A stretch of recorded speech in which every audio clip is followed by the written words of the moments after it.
Well, Bleacher Report's back at it again. Let's go talk about it. All right, so for the first trade, they got Sandy Alcantara going to the Yankees and back to the Marlins. They got Jason Dominguez and right-hander Carlos LaGrange, the Yankees' #2 prospect. Now, right off the bat, I don't think this is a good trade. I don't think it makes a whole lot of sense, and here's why. Now, you all know me. I love baseball trade values. I think it's a great tool, but like with any tool, you have to use it correctly. You're not going to use a screwdriver to hammer a nail. You can't just plug in players here, match up the values, and call it a day. There has to be a human element behind it. You have to think of organizational philosophies, organizational needs, and then you try to match up the values, and then you weigh both when it comes to making a good trade. Now, for this, why would the Yankees want Sandy Alcantara at this point? And why would they give up Jason Dominguez, especially when Cody Bellinger and Trent Grisham are hitting free agency? And Carlos LaGrange, who just had a great year down in the minor leagues. I mean, this is a guy that's showing a lot of potential right now, and he could be in the Yankees rotation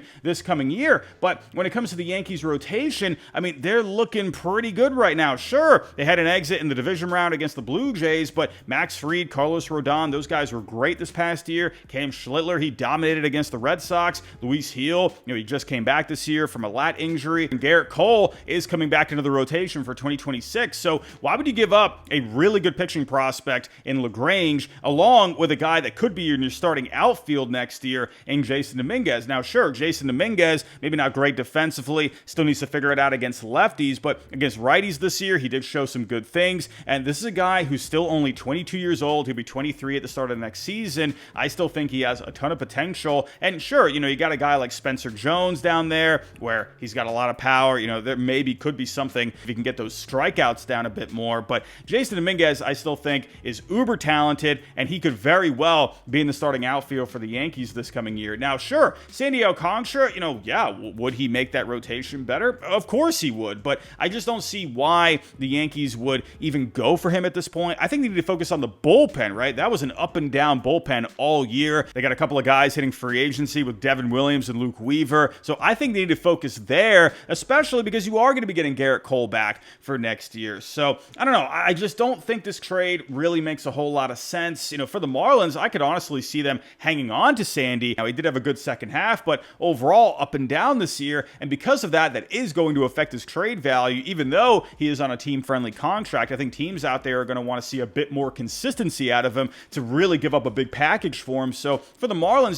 will that be enough? Jason Dominguez, sure, is talented, but, still figuring some things out, and that's going to affect his value a little bit. And LaGrange would be a nice pitching prospect to get, but, I think for the Marlins, they would want more in a trade like this. I just don't think it makes a whole lot of sense for either side, especially for the Yankees when they don't really need starting pitching at this point. And for the Marlins, if they are going to give him up, you're really only going to take back 2 guys?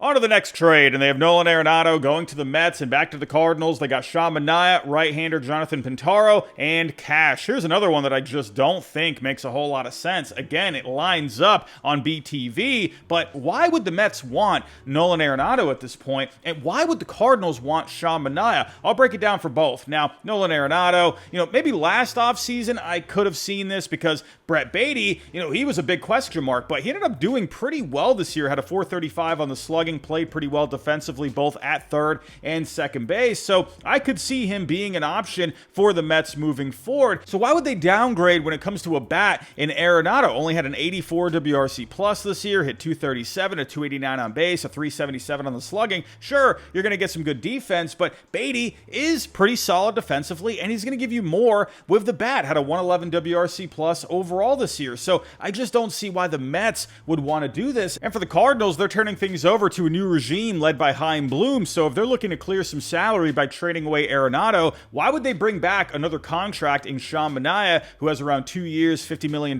left? And for the Mets' point of view, why would you trade away a veteran like that? Sure, he had a down year, had some injuries, and they got a whole lot of young pitching coming up the pipe, but wouldn't you want to keep Manaea in the fold, to keep a veteran in the rotation there, and then really try to beef up the top of the rotation? So again, I don't see why the Cardinals would want to do this. Why trade Arenado to help clear clear payroll only to bring back more money in return with Sean Manaea. I just don't see the point there. Now, I do agree. I think they should try to trade Arenado this coming offseason, but not in this way. I think you should trade Arenado with some cash attached and then maybe get back a couple of lower level prospects, right? The whole point in trading Arenado is, again, to clear a little bit of payroll, but to also clear some playing time for some of the younger guys within the organization. And I see the Mets wanting to hang on to Sean Manaea to help them compete for next year. Had a down year this year, but I could see him bouncing back for next year. I just don't see the point in this trade.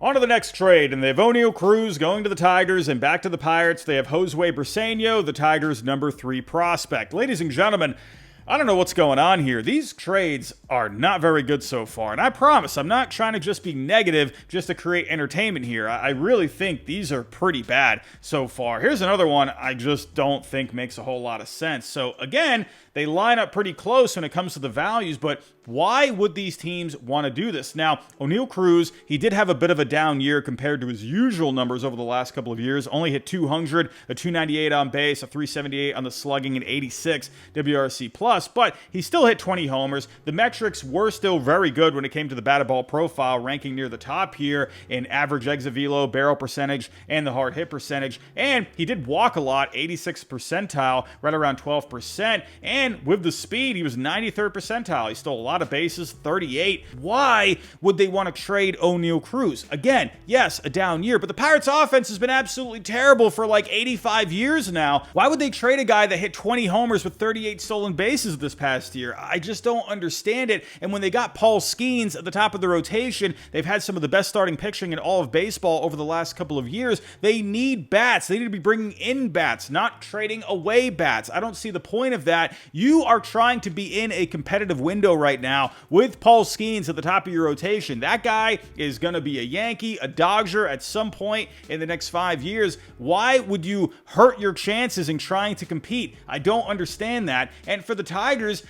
O'Neill Cruz, yes, 20 homers, 38 stolen bases, but again, the slash line was down. And for the Tigers, why would they want to bring in O'Neill Cruz? They should be looking for a guy that has shown more consistency to help them get over the hump in the American League. So O'Neill Cruz doesn't really seem to be the best option for them. And why would they trade someone like Jose Briseño, who's been really good? This guy's numbers were great this year. He hit 266, a 383 on base, and 883 OPS. One of the better bats down in the minor leagues. I think they would rather hang on to Jose Briseño instead of taking a chance on O'Neill Cruz to get the slash line back up. I think it makes more sense for the Pirates to hang on to him than for the Tigers to take a chance on him, if that makes sense. But again, I just don't understand these trades so far. I don't know what's going on here. On to the next trade. They got Yandy Diaz going to the Mariners and back to the Rays. They got right-hander Emerson Hancock and infield prospect Ty Pete. All right, that's more like it. You're starting to get on the right track here. Now, I don't think it's a perfect trade by any means, but there is definitely some things I think that make sense here. Now, for the Mariners, they just made it to the ALCS. We'll see what ends up happening, but Josh Naylor is going to be a free agent. And with the Mariners, right, what they've been trying to do over the last couple of years is cut down on the strikeouts. An on-base guy like Yandy, who's going to give you a bit of pop as well, I think it'd make a whole lot of sense for the Mariners moving forward. And for the Rays here, Emerson Hancock, he hasn't fully figured it out at the major league level, but they've shown in the past they can get guys back on track. And when it comes to Ty Pete, now the numbers aren't amazing. Only a 692 OPS at 217, 288 on base, but had 19 homers, 25 stolen bases. That kind of a profile I could see the Rays liking, right? They like athletes that have a little bit of pop as well. So there is upside with Ty Pete. So this is the first trade on this list that I think is okay. Thank God. And speaking of the Mariners, let's head over to Kalshi and let's take a look at the odds when it comes to the ALCS. We got the Blue Jays and the Mariners. My goodness, the Mariners, what a heck of a Game 5 against the Tigers. I mean, they practically used their entire pitching staff for that. So how is that going to affect the Mariners heading into the series against the Blue Jays, where they've had a lot of rest here? They've looked very good here this postseason so far. This lineup has been very good for the Blue Jays this postseason. Vlad Jr. is having a massive postseason so far. Did a lot lot of damage against the Yankees. George Springer had himself a great year this past year. Guys like Dalton Varsho have also stepped up. Ernie Clements looked very solid this postseason. So with the Mariners, we all know how good the starting pitching is. George Kirby, Luis Castillo, Logan Gilbert, and they should be getting Brian Wu back for this series, one of the best pitchers in baseball this year. But I just wonder, what is this series going to look like for the Mariners, especially after that tough Game 5 where they had to use a lot of pitching. They used George Kirby, Luis Castillo there. So what's the plan going to be for Game 1? Are they going to be able to get off to a good start in this series against a rested and very good Blue Jays team? Well, as of right now, people are drinking the Blue Jays Kool-Aid to get to the World Series. As of right now, they're giving them a 57% chance, and with the Mariners only at a 46% chance. Again, if they didn't have to use that much pitching in that extra inning game against the Tigers, maybe they could get off to a better start here. Teams that usually win Game 1 of a series in the championship round, they tend to end up winning the series more often than not. So we'll see what ends up happening here, but the Blue Jays are going to be very tough for the Mariners, but I still think the Mariners have a chance. They were my pick to get to the World Series. Let's see if they can make that come true. I don't know, but I'm not going to count them out, even though, yes, they are going to be a bit behind with the pitching going into Game 1. They still got a lot of guys here. When it comes to the lineup, they got some guys that could do some damage here, right? Cal Raleigh obviously hitting 60 homers. Jorge Polanco coming up with the game-winning hit, had a solid year this year. Josh Naylor, Eugenio Suarez, they brought in at the deadline. I know Suarez ended up not having a good Game 5, but we know what he can do with the bat. He definitely brings the power there. And obviously, Julio Rodriguez, he's been red hot since the start of the second half. So the Mariners, they could definitely score some runs against the Blue Jays. Now, that's going to be tough, though, because Kevin Gausman, he's looked solid. Trey Savage, he looked amazing against the Yankees. My goodness, he was striking out guys left and right. And Shane Bieber is looking pretty good, too. So this is not going to be easy for the Mariners to get by here. I would say right now, based off the way I'm feeling, I think I got to give the edge to the Blue Jays. They're just looking good. They're rested here. The Mariners, they're a bit wounded coming out of that Game 5. So I would agree with this. I would lean a bit more towards the Blue Jays, but I'm absolutely not going to count out the Mariners, especially with that starting pitching and with Andres Munoz at the back end of the bullpen. But when it comes to sports betting, Kalshi does it in a way where I wish I had it from the get-go, because it's an exchange where people trade against each other instead of against the house and sports books. So it feels like more of an even playing field. Everything's transparent and it's perfectly legal in all 50 states. And right now, when you sign up using my code, they're going to give you $10 off to start with. So go down to the description below, click the link, use the code to sign up, go win yourself some cash. But as always, play responsibly. On to the next one. They got Jarren Duran and Masataka Yoshida going to the Padres, and back to the Red Sox. They got right-handed reliever Jeremiah Estrada and catching prospect Ethan Salas. Now, do I expect the Red Sox to shop Duran this coming offseason? I do, because they have a surplus of outfielders. And do I expect them to see if they can find a way to clear Yoshida off their payroll, who has right around 2 years, $35 million left on his contract? I do. I think they're going to explore both. But is this the way they do it? I'm not so sure about that. Now, when it comes to BTV, the values are pretty close here. But again, it has to make sense on both sides. Now, I could maybe see a scenario where they attach Yoshida to Duran. Now, when it comes to Duran, he does have a very high value because he has been a 4 to a 6 win player over the last couple of years, and he's still in arbitration, not making a whole bunch of money, along with 3 years of control. So that's what's going to create the high value for him. But there are some flaws. Defensively, not amazing. And the numbers, when it came to the slash line this year, did take a bit of a dip. Only hit 256, a 332 on base, a 442 on the slugging, a 111 WRC plus, along with the fact that he didn't hit lefties very well this year. So those are some flaws that I could see teams looking at and not being very interested in, but he does give you a lot of speed. He's going to give you a lot of extra base hits as well. He still is a dynamic player that I could see teams being very interested in, but again, the flaws. So I wonder if maybe you could attach Yoshida to him and you still would get a lot in return, even if you were able to clear that salary. And for the Padres, maybe getting a couple of bats like this could be good for them. I think they need to add some bats this coming off season. So I could maybe see this being an option for the Padres, but in the end, for the Red Sox, I think it's an underwhelming package in return. I think Salas could be a good catcher in the future, but I don't see how he serves the Red Sox right now. I think they would rather get someone that can help them now, or at least very close to Major League ready, especially on the pitching side of things. I could see Duran maybe being used in a deal to help acquire a starting pitcher for the rotation. We'll see what ends up happening. Again, I like Estrada in this deal. I think it would be a very nice arm to add to the bullpen. bullpen. And I think for the Padres, yes, they've wanted Jarren Duran for a long time. AJ Preller is in love with Jarren Duran. And Yoshida, hey, that could be a decent bat to add to that lineup as well that did have their ups and downs this year. So I think there are some things that could make sense here, but for the Red Sox, I think they would say no to this. On to the next one, they got Sonny Gray heading to the Giants along with right-handed pitching prospect Tink Hence and Cash. And back to the Cardinals, they got infielder Marco Luciano. Now, I definitely could see a scenario where Sonny Gray heads to the Giants, but I don't think this is the way you do it. Now, I don't think the Cardinals would want to attach Tink Hence to Sonny Gray. He had a lot of injuries this year, but this is a guy that's shown a lot of promise. I don't think the Cardinals would want to give him up, especially, like I said earlier, you're turning things over to Chaim Bloom now. I think they would rather keep their prospects at this point and try to bring in maybe some more prospects to help them out over the next few years. Now, I could see them trading Sonny Gray to clear some payroll, but I think they would rather just attach more cash here and maybe get a small return, like someone like Marco Luciano, where he hasn't fully been able to figure it out at the major league level. So yeah, I could see a scenario where the Cardinals take him on, and with the Giants, I could see them being okay moving on from him at this point. They got a lot of bats there already, so I could see that possibly. Again, Tink Hence,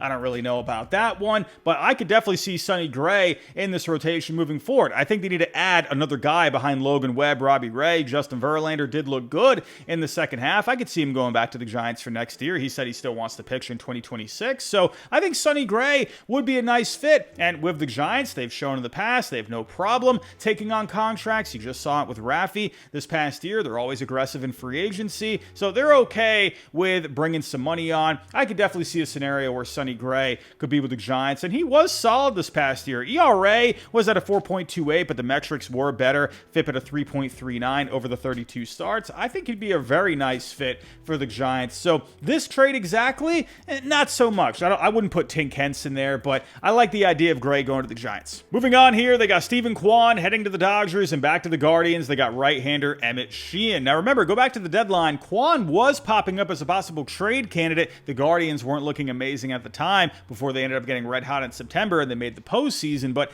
at the time they weren't looking great. The Dodgers did pop up as a possible suitor, so maybe they could revisit something here. Now, for this coming offseason, I do think the Dodgers are going to have to address left field. They signed Michael Conforto last offseason, ended up being a bust of a signing. He was a negative WAR player this year, wasn't even on the division round roster against the Phillies, so I think that tells you all you need to know. Now, I think Kwan could be a possible guy they go after. It's been rumored that they're going to be in pursuit of Kyle Tucker this coming offseason. They have the big bucks to go get a deal done for someone like Tucker. I could see that happening, but if that ends up falling through, maybe you can go after Kwan. I did mention Jarren Duran earlier in the Padres trade. I think that could be a possibility as well. Now with Kwan, his numbers were down this year. Hit 272, a 330 on base, a 374 slugging, and 99 WRC plus. Those were down compared to last year. Now he did have some struggles in the second half, also had struggles against left-handed pitching this past year. But now with Kwan, he has the great track record of being a high contact bat, gets on base a ton, something I think the Dodgers could use a bit more of in the lineup moving forward. So I think with Kwan, he could be a good fit for the Dodgers. He's also a California native, so I think you see a pretty good fit there. Again, will he be the guy the Dodgers end up really going for? Could it be Tucker? If not, could it be Duran? So again, I do see the fit with Kwan on the Dodgers. Now with Emmett Sheehan, had himself a pretty solid year, smaller sample size, 15 games, 12 starts. Remember, he was just coming back from injury recently, but put up good numbers at 2.82 on the ERA, 2.93 on the FIP, almost 11 strikeouts per nine, 2.7 walks per nine, under a home run per nine. He was looking very solid. He's in the Dodgers bullpen for the postseason right now, but with the Dodgers, they have a ton of starting pitching already in the fold. Obviously, Snell, Yamamoto, Glasnow, Ohtani, obviously back in the rotation. Roki Sasaki, he's the closer right now, but I would imagine they want him back in the rotation at some point. You got some pitching prospects within the organization, so I wonder if someone like Emmett Sheehan could be a guy that you could send back in a trade to acquire someone like Stephen Kwan, maybe even Jarren Duran. We'll just wait and see.